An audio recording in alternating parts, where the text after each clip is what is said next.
What screams I'm a bad parent? Using your kid as therapy and then getting upset when they have issues regulating their emotions. Not believing in telling your children no, the world will and should tell them no at times. They need to be prepared for that reality, or they will be an absolute menace to everyone around them. Parents who can't apologize to a child. It's okay to have human emotions and moment to be triggered or struggling and lash out or be wrong, but for the love of all things good, apologize and change. Zero interest in the kid. Doesn't care what they do or what happens to them as long as they don't inconvenience them. I volunteer and have had student placements at a children's hospital, and we've had patients with serious brain injuries due to abuse, shaking, attempted drowning, etc. So yeah, I'd say those parents are pretty bad. Your own children being afraid of you. No child should be afraid of the person that looks after them nearly 24/7. I was molested from age 3-6. Told my parents, but they did nothing. In my 20s, my mom had the audacity to tell me that I asked for it. As far as I'm concerned, I don't have a mother anymore. Yelling at the kid for every trivial thing. Your kid's never visiting once they move out or go to college. Blaming your own mistakes and regrets on your kids. Invalidating your child's feelings, struggles, and/or mental illness in favor of you don't know what struggling really is, or some form of back in my day, or you kids are so weak. You have just robbed your child of support, told them their feelings do not matter, and informed them that you are not a safe person to confide in. Honestly speaking, verbal manipulation and humiliation. I had great parents, but my cousins did not. My aunt has an elder daughter and a son. She used to verbally abuse her elder daughter in front of everyone. She even used to hit her in front of everyone. Mind you, this was when she was 18. 10 years later, we were reminiscing our childhood. The daughter is pretty successful with a startup, but she pretty openly said in front of everyone, even the aunt, that the trauma a child faces that young isn't healthy, and that even if she loved her mom, she wishes her mom treated her better. My aunt just shrugged dismissively, remarking, "This generation is too soft." Ironically, the younger son is spoiled as fuck and hit my aunt back when he was 18 in retaliation of being accused of selling cocaine in his school, which he did. Nevertheless, he was sent to Canada to study business and rarely talks with my aunt. Life is weird. Ironically, never thinking you're a bad parent. Demeaning your children as means of punishment. "You're the reason I'm stuck with your father." Sure, mom. Sure. Your adult children don't talk to you. Punishing adult children when they don't do everything you say by silent treatment or nasty texts. Later acting like nothing happened. Saying, you never let go of things. Never saying sorry to the kid when the parents make a mistake. Making your child think they aren't good enough. Always believing they're right because they're the adult and therefore not letting the child have any say. Saying you're too young to be depressed and ignoring red flags from mental illnesses. Triangulation. After divorce, one of our parents immediately weaponized our relationship against the other. I'm 32 and still unweaving all of the details in my brain. Saying things like, "You're such a disappointment. I wish I had a daughter. Instead you ruined my and your mother's sex life." This is stuff I heard for years. I'd get this really screams it, but I absolutely hate when adults tell other adults their children's shameful secrets for no reason. Even strangers. It tells me those children probably don't feel like they can trust their parents. The infantilization of their children. Wanting them to stay helpless babies forever because they don't want them to grow up. I'm a nanny and it seems like a growing trend. It's one thing to engage in some infantile behavior or spoil your children a little. It's another thing to bend to every whim and not make your kids uncomfortable.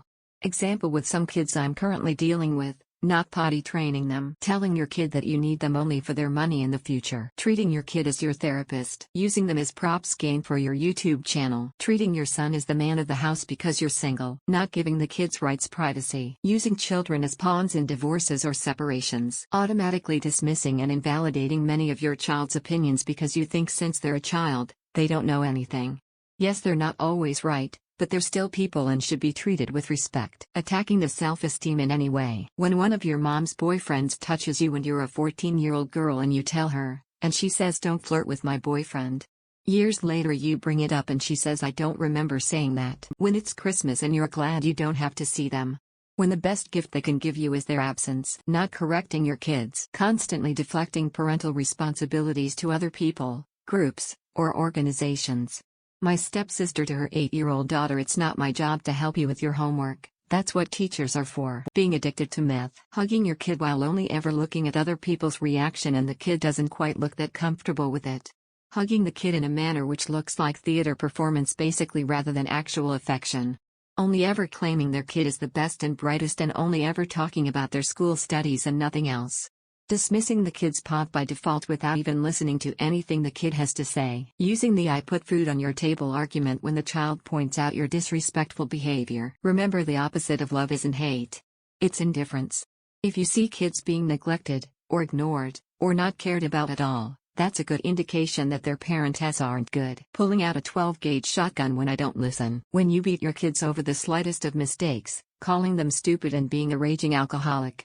A bad parent is also someone who screams at you and blames you for their mistakes and tells you you're a mistake that you were born. A bad parent is someone who treats you like an investment. Those who molest their kids. Those who drown in drugs and alcohol and neglecting their children. Downplaying their mental health struggles and taking years to realize that your child is suicidal and desperately needs help. Helicopter parents. I've had several friends and other acquaintances whose parents were incredibly strict and controlling, and those friends were the most emotionally unstable, reckless, and chaotic people I've ever known. And I don't want to give the impression that I think it's a cut and dry smother your children and they'll end up delinquents kind of situation. I just found that whenever I encountered young adults who were recently freed from their parents who controlled their every move growing up, most often they turned to some wacky shit that they never would have gotten away with as a kid. On that note, my parents were beyond slack when raising me, and I could have gotten away with a lot of stuff if I'd had any desire to rebel. But I really didn't. Having too many kids are more than you can afford and raise yourself, so you make the older child or children take care of the little ones so they stop being children because they have to be like a second set of parents. It's not fair. Yelling at your kids.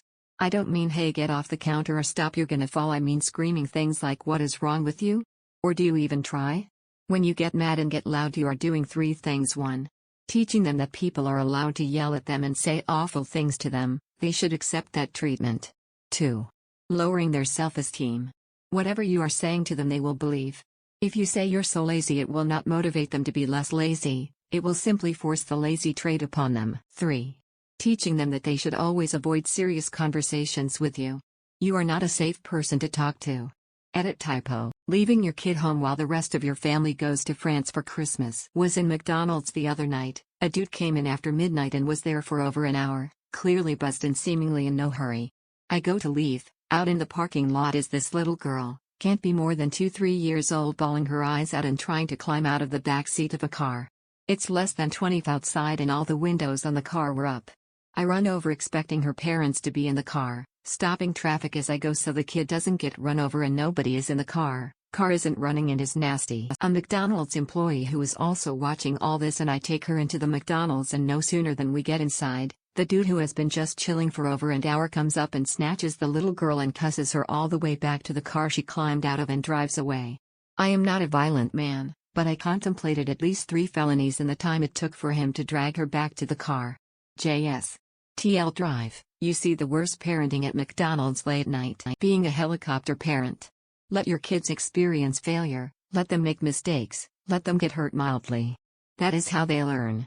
Let them make their own choices. You don't have to let them choose which of 20 shirts they want to wear, but give them 2-3 appropriate options and let them choose. Not letting your kid talk to their doctor. I tried talking to my doctor twice about trouble falling asleep. At both appointments my dad would cut me off and tell the doctor it's just because he plays video games. The doctor would shrug and nothing was done. Shit my dad has said to me growing up were definitely red flag toxicity. Shit like "Your grandpa embarrassed me in public growing up, now it's my turn and I think your friend is gay, he better not make you gay." Thinking that small children are just selfish tiny adults. Your kid isn't asking for stuff because they are selfish. Mostly we're excluding their occasional manipulative tendencies. They are doing it because they are 5. Don't be a dick to your kid because they are asking for support, help, food. Constantly insisting that your child is back talking when they're trying to explain you hurt them. Using the saying "I brought you into this world, I can take you out of it." I hope you all are doing well, and thanks for watching. Don't forget to like if you enjoyed this video. If you have something to say critically or otherwise, leave a comment. And if you enjoy this content, don't forget to subscribe to see more of it. I hope you all have wonderful and fulfilled lives.